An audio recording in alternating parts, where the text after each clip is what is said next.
I'm Christina from Bookworm Dreams and welcome to a new video.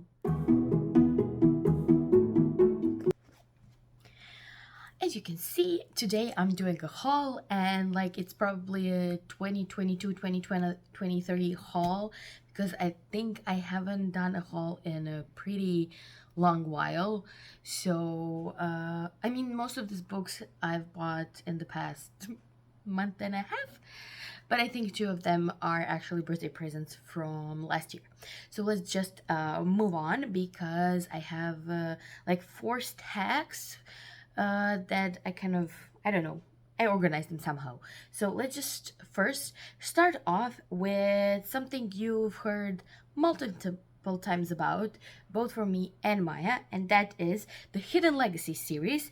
And I bought the entire set except for the first one, Burn For Me, because Maya gifted that to me. So I have here White Hot, Wildfire, then I have some kind of transitional novella that is Diamond Fire, and then I have those are the Nevada Baylor trilogy, and then we have the Catalina Baylor trilogy, which is Sapphire Flames, Emerald Blaze, and Ruby Fever. So Hidden Legacy is something that I've extensively talked about, and I have a review of it from a couple of weeks ago. So I'll just put it up here.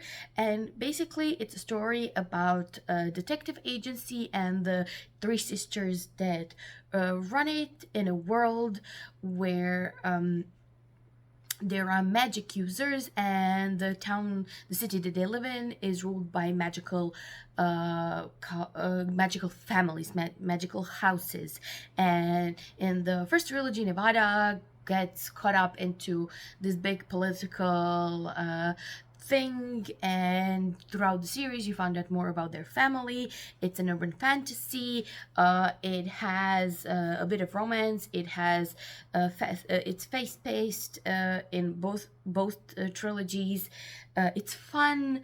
There's this whole wild world that is like our world, but it's a slightly different, and it's just wonderful. I love everything so far by Ilona Andrews, so it's great. And the other urban fantasy that I bought is Otkoľke Padogroba by Antonia Mežnarič. And again, we have extensively talked about this, and we do have a review of this. This is the story of Nana, who takes care of children in a student's home who come to Rijeka to study in high school, because in the kind of towns or villages that they come from, there are no high schools, so that's where they stay while they're attending high school. Everything starts off with her students finding glimpse and hiding them under their bed, and I absolutely adored it. This is still one of the best books I've read this year, and maybe even the best one, so definitely check our review and check the author out, because she also writes in English, so you can kind of see her other books. Then my other stack is my middle grade stack. So I purchased one of my favorite middle grade horror kind of series, and that is Small Spaces by Catherine Arden, starting with Small Spaces, then Voices, and Dark Waters. So this is the story of three friends who kind of get caught up in different horror scenarios. And the first one, they're in some kind of cornfield kind of thing. They're hunted by the scarecrow. Then in the second one, it's almost like a child's version of The Shining, where they're in a hotel and they're haunted by this smiling man. And then in Dark Waters, they end up on this mysterious island in the middle of a lake that isn't actually noted anywhere, and they're hunted by some water creatures. I definitely found this one to be the scariest one, but that's just because I'm absolutely terrified of water, and that kind of is just the thing that I'm scared of. But I think everybody can find their trigger in one of these. And I still don't have the fourth one, but just because it hasn't arrived yet in this size, and I have a problem with different sizes within the same series. So yeah, that's just my OCD talking. And then I bought, this was for my husband, but then I'm also going to read it, so I consider this a purchase both for him and myself, and that is Beowulf by, oh my god, what's his name? Matt Weinersmith?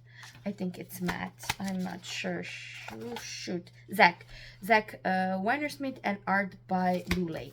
So, as you can guess, this is a children's kind of retelling version of Beowulf, and that's all I know. I read Augie and the Green Monster this year by the same author and artist, and I absolutely adored it. It was such a fun ride, and I'm really kind of looking forward to reading this one as well. Then we have a series of books that I'm very happy and proud to kind of have and keep collecting, and those are the books by Croatian authors written in English that are published by Striga. The first one I'm going to tell you about is not completely by Croatian authors, but by Slavic authors, like, you know, like from this general area around us. But they're the first book, they are inspired by Slavic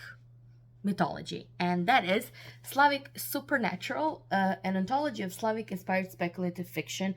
This is the one of the two books that I have not read yet, but I'm really looking forward to it because everything I've read so far that has been published by Striga I absolutely adored, so I am very confident in their choice of literature and works, so I'm really looking forward to reading this, and it will definitely, I think, be on my read list this year. Then we have Johnny's Girls by Vesna Kurilic. So this is a 5-book series by Vesna, and this is oh my gosh, I didn't really prepare for this. I just bought it because, as I said, I trust Striga, and I read one of Vesna's books before and absolutely adored it. So this is kind of like historical fantasy, if I remember correctly. So let me see. I'll just read you the synopsis because that's all I can do. An apprentice cartographer working for a secret society in a city which has just barely made it out of World War II. Lena is just about to embark on her first job assignment in a parallel world. For her, the answer is about to become tricky because Karol, the parallel world engineer looking for her help in a missing persons case, is everything she never thought she could be, including irresistible. So, I absolutely adore this.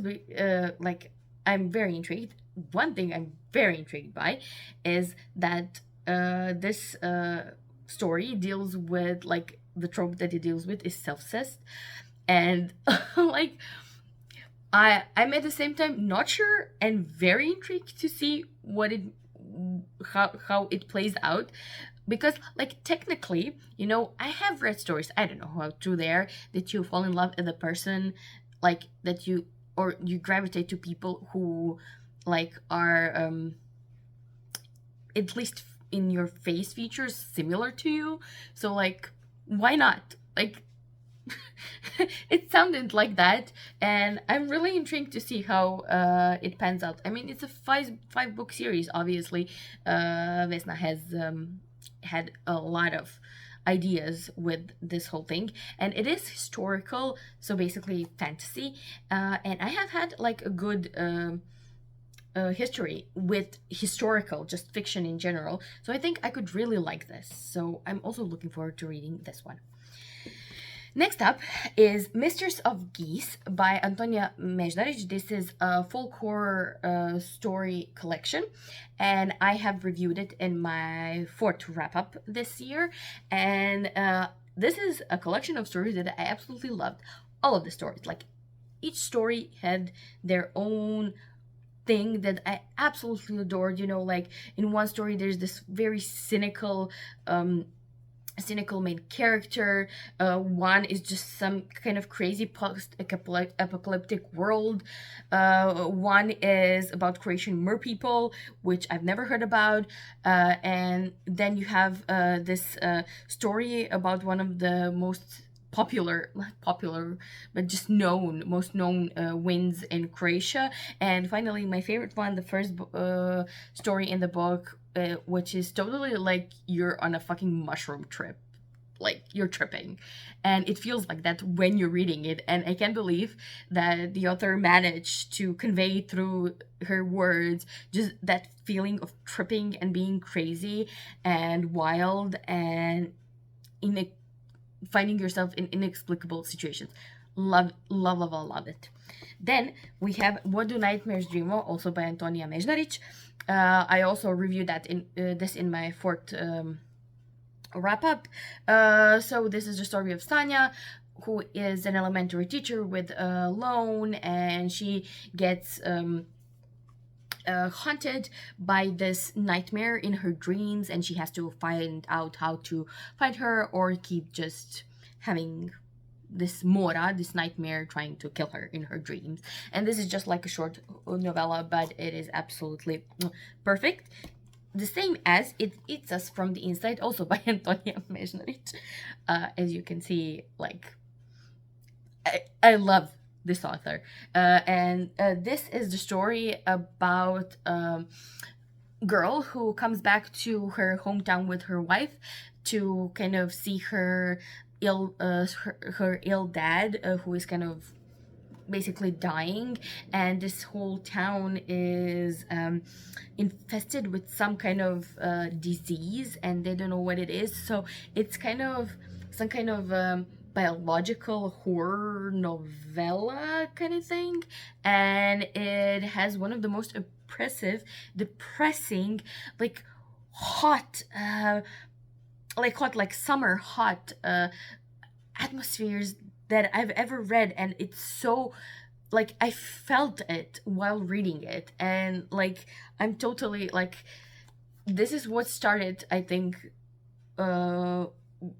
me with this is my first book by Antonia, I think, and I absolutely adored it, and I still adore everything I've read by her. So yeah, I really love it. And finally, we have Igor Rendic and his book, A Town Called River. So this is an urban fantasy set in Rijeka, which is the Croatian word for river, and it is a city in Croatia.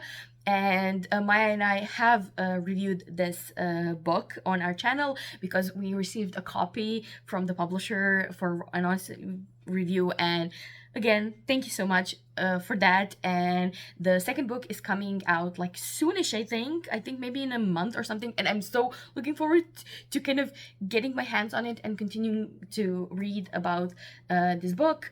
And this is also a book that is based on Slavic mythology. You have so many different kind of beings cropping up in there that I don't even, like, I don't have words. Just it's awesome. Book is awesome. Just go and check the review. It's about Paul, who comes back to Rijeka because his grandmother dies, and he kind of finds out that he has a legacy of being in this Krsnik family, and Krsnik is a person who kind of fights against, I think, fights witches, magic user. Traditional magic users tasked with keeping the thin line between the humans and the things that prey on them. So basically, he has to kind of deal with his heritage and legacy, and he gets caught up in this whole shenanigans, crazy, and just go check out the review up there. Okay, so that was a lot, but I have one more gigantic stack of books, so I'll try to get through them quickly. So first off, I have Spy Family by Tatsuya Endo. I have no idea what this is about. Maya chose this for our book club. I saw it in a bookstore and I was just like, I really like to read mangas and comics just in my hands. Like it feels better than on a screen, so I just bought it.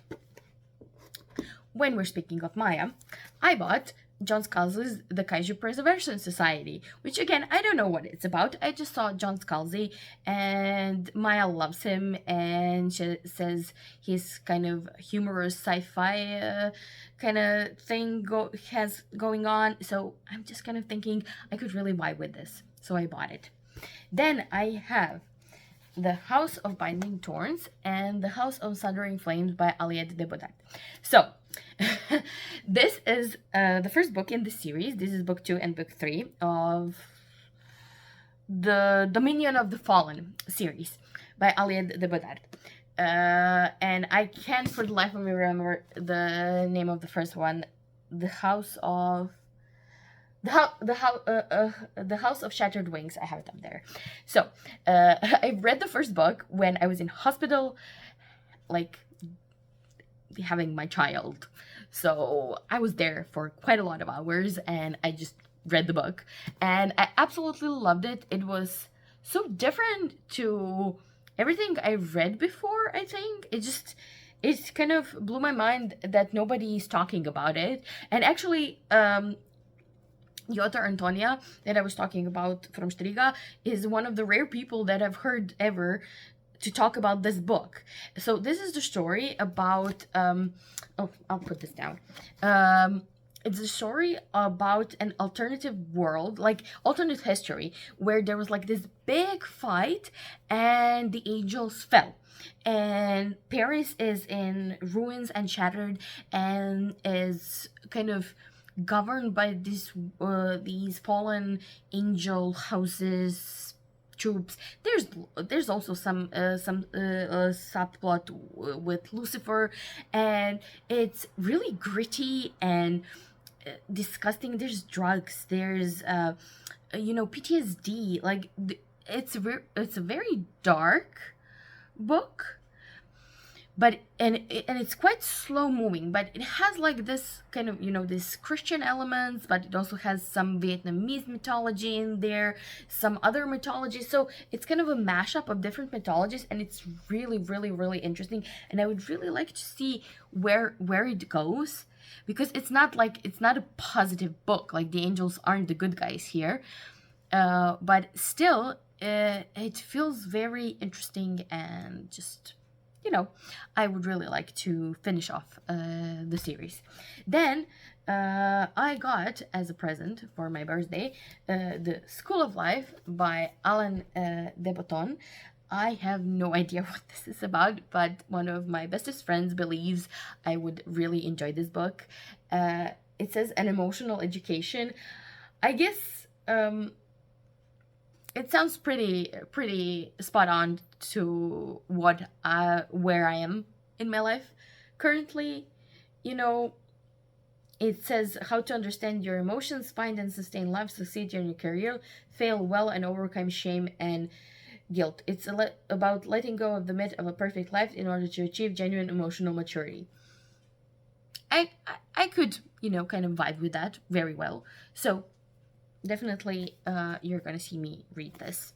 Then I have two Kingfisher books. One is The Hollow Places, which I bought because I really just the cover is everything, and this is a pure cover buy. And just I read two Kingfishers, none of which were actually the horror ones.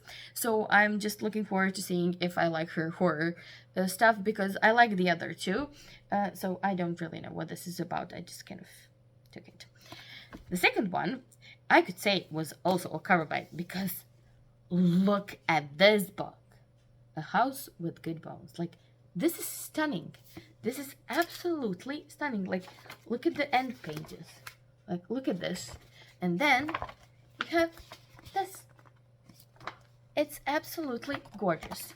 So again, I have no idea what this is about, but as you can see from these, Maya and I have a little project going on with this book, and I'm thinking it's gonna be up soon, so you'll see and hear what this book is about then.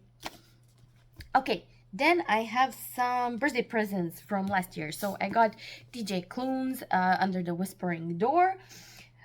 I think Maya and my girls bought this for me because I loved The House in the Cerulean Sea, and I wanted to try some more of TJ Klune. So this one is about a reaper who collects Wallace.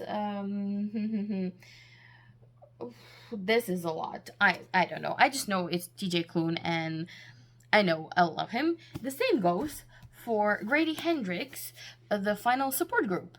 I've loved everything that I've read by Grady Hendrix, and I've stopped like after 2 or 3 books, and I don't know why, and I just need to kind of catch up on his other books. So definitely, I have to because I not have to. I want to.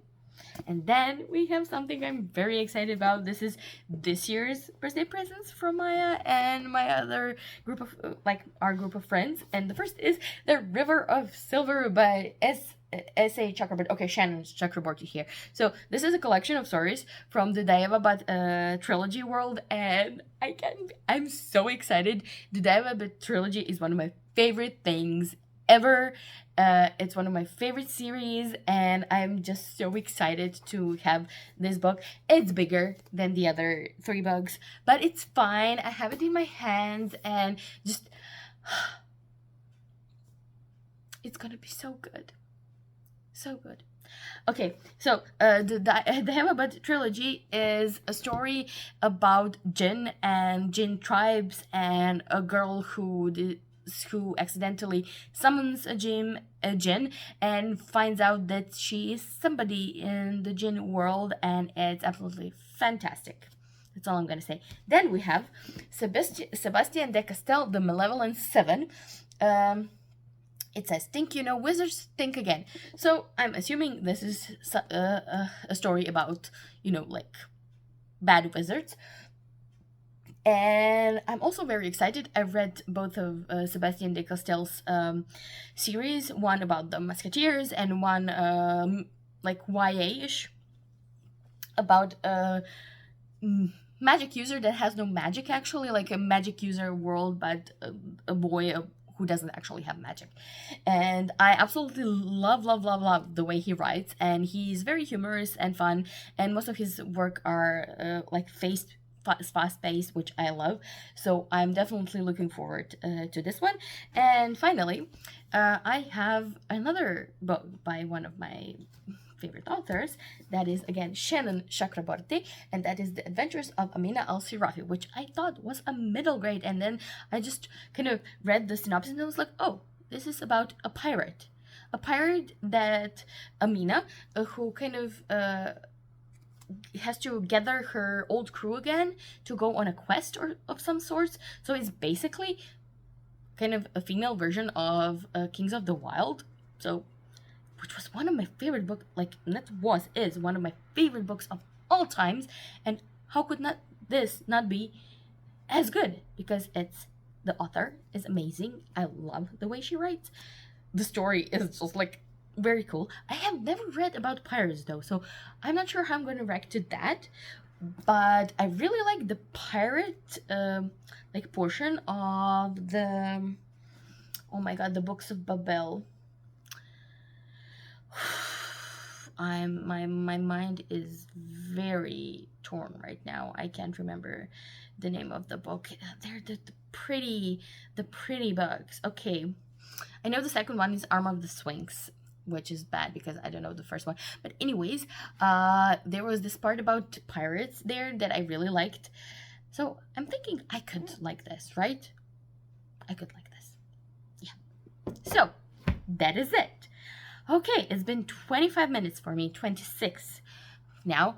I hope you stayed until the end. I hope I told you some, interesting things. Showed you some interesting books, maybe some you haven't heard of before and you're interested in. And I'm sorry that I didn't know a lot about the books in this last part of the haul, but they're just completely new books. And to be fair, I want to go in blind because why not? Then I don't have any expectations, and the only thing I can be is genuinely just surprised and positively surprised. And why like set up expectations that might just backfire on you. So that's it. If you have like any comments, if you want to talk to me, please shout out down below in the comments. Please like, share, subscribe, press the bell button if you want to get notifications whenever I post new videos. Thank you so much for watching, and I will see you in our next video. Bye.